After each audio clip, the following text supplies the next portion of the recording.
네, 안녕하세요. 김한용입니다. 이번 모터쇼에서 가장 중요 차종 중에 하나죠. 기아차가 내놓은 SP2입니다. SP2는 인도에서 먼저 콘셉트카로 내놨기 때문에 그때 우리나라에 있는 많은 소비자들, 많은 독자들이 저렇게 멋있는 차를 왜 한국에 안 가져오냐 해서 갖고 오게 된 차인 것 같아요. SP2는 소형 SUV라고는 하지만 소형 SUV라고는 도저히 믿어지지 않을 정도로 정말 화려하고 멋있는 자세를 갖고 있는 자동차입니다. 얼마나 멋있는지 한번 살펴보시죠. 정말 대단한데요. 이거 나오면은 거의 뭐 소형 SUV 시장을 꽤 이렇게 휩쓸 수 있을 것 같은 그런 형태를 갖고 있어요. 소형 SUV 치고 굉장히 당당한 이미지를 풍기고 있어요. 기아차가 소형 SUV는 정말 잘 만드는 브랜드거든요. 그전까지 도심형 소형 SUV였다면 이 차는 오프로더 같은 남성적인 면을 강조하고 있어요. 휠하우스 공간이 매우 많이 남아 있습니다. 주먹까지도 들어가죠. 이게 도심형 SUV라고 하기엔 너무 많이 남아 있는데요. 오프로더의 느낌을 더욱 강조하는 부분입니다. 헤드램프는 꽤 예쁜 반사식 LED를 채택했고요. 여러 갈래의 주간주행 등이 깊이감 있게 펼쳐져서 꽤 멋집니다. 테일램프 부분도 굉장히 안정감 있고 예쁘게 구성됐네요. 소형 SUV가 작아 보이는 느낌이 있는데 아무래도 오프로더라는 점을 강조하고 차체 높이도 충분히 높이려고 한 것 같아요. 이 차량하고 같은 건 아닌데 실제 차량에 가까운 콘셉트카를 내일이면 볼 수 있을 겁니다. 양산차는 하반기에 나온다고 하네요. 이거 여러분들께 제가 좀 더 보여드리고 싶지만 보여드리지 못하는 게 조금 아쉽긴 합니다. 모터쇼에서 보시면 아마 제가 무슨 말을 하는지 아실 수 있을 겁니다.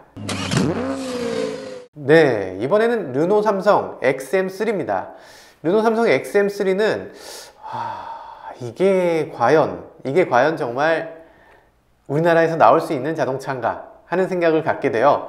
사실 르노 삼성이 조금 반칙을 썼습니다. 어떤 거냐면요, 많은 사람들이 아카나가 국내에서 출시된다, QM4라는 이름으로 출시된다 라고 이렇게 기사도 뜨고 여기저기 사람들이 얘기를 했었죠. 근데 실제로 아카나는 나오지 않는다고 자료를 내놨어요. 아카나는 국내 생산 계획이 없습니다 이렇게. 그런데 이 차는 그럼 뭐냐 라는 얘기가 나오잖아요. 이 차는 아카나가 아니라는 겁니다. 이 차는 아카나랑 너무 닮았는데 사실 아카나가 아니라는 거예요. 왜 아니냐? 똑같은 거 아니냐? 그랬더니 아카나는 소형차 기반의, 소형 SUV 기반의 QM3를 깎아놓은 것 같은 그런 자동차고, 이거는 닛산 로그라든지 QM6라든지 이런 차를 깎아놓은 것 같은 차라는 거예요. 그러니까 캐시카이, 로그, QM6 이런 종류의 자동차를 쿠페형으로 만든 차, 그러니까 훨씬 크다는 겁니다. 기존에 있었던 아카나하고 비교가 안 될 정도로 크고 뭐 안락하고 뭐 이런 얘기들을 하고 있는데 사실 구체적인 내용은 르노 삼성에서 밝히지 않고 있어요. 그래서 저도 구체적으로는 잘 모릅니다.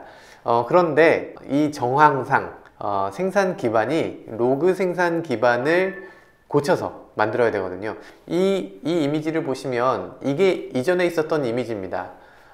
메이드 인 코리아, 디자인 바이 코리아. 네, 이게 바로 전에 있었던 문구였는데요. 이게 좀 문제가 되니까 이런 식으로 바뀌었어요.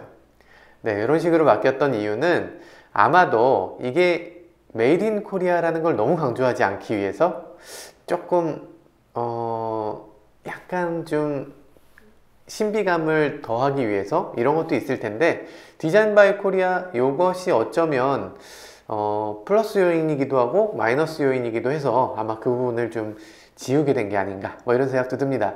어쨌든 굉장히 기쁜 일이에요. 우리나라에서 드디어 우리나라 디자인의 자동차, 그리고 우리나라 공장이 제대로 돌아갈 수 있는 물건을 내놨다라는 거. 르노 삼성이 드디어 이제 정말 팔만한 자동차를 내놨구나, 이제 훌륭한 차를 만들기 시작하는구나, 우리나라 소비자들도 살만한 차를 이제 좀 여러 가지로 이렇게 중간에 끼워 넣는구나. 우리나라 자동차 시장은 어쨌든 SUV 중심으로 재편됐거든요. 여기 SUV를 계속 껴넣을 수 있어야 되는데 르노가 지금 전략을 잘 세웠다는 생각도 듭니다. 네, 기아에서는 또 모하비를 내놓는데요. 모하비, 사실 사골이라고 할 수 있잖아요. 정말 모하비 정도 되면은 이제는 정말 진짜 진국이에요. 모하비는 진국 자동차인데요. 사실 정의선 부회장의 자동차, 정의선 부회장이 기아차 사장으로 계실 때 만든 자동차였고, 피터 슈라이어가 우리나라에 와서 처음으로 꽤 많은 부분을 손댄 자동차라고 할 수 있어요. 그래서 그만큼 애정이 강하게 있는 것이기도 하고요. 그리고 놀랍게도 그 자동차의 이 포지션이 굉장히 독특하기 때문에 후륜 구동에다가 프레임 바디에다가 이런 아주 독특한 세그먼트를 갖고 있어서 소비자들에게 굉장히 인기가 많습니다. S 엔진을 갖고 있는 지금으로선 유일한 자동차, 그러니까 디젤 3.0L 6기통 엔진을 갖고 있는 유일한 국산차고 SUV 시장의 끝판왕으로 되어 있어요. 거기 8단 자동 변속기도 들어가고 정말 할 수 있는 건 다 하는 거죠.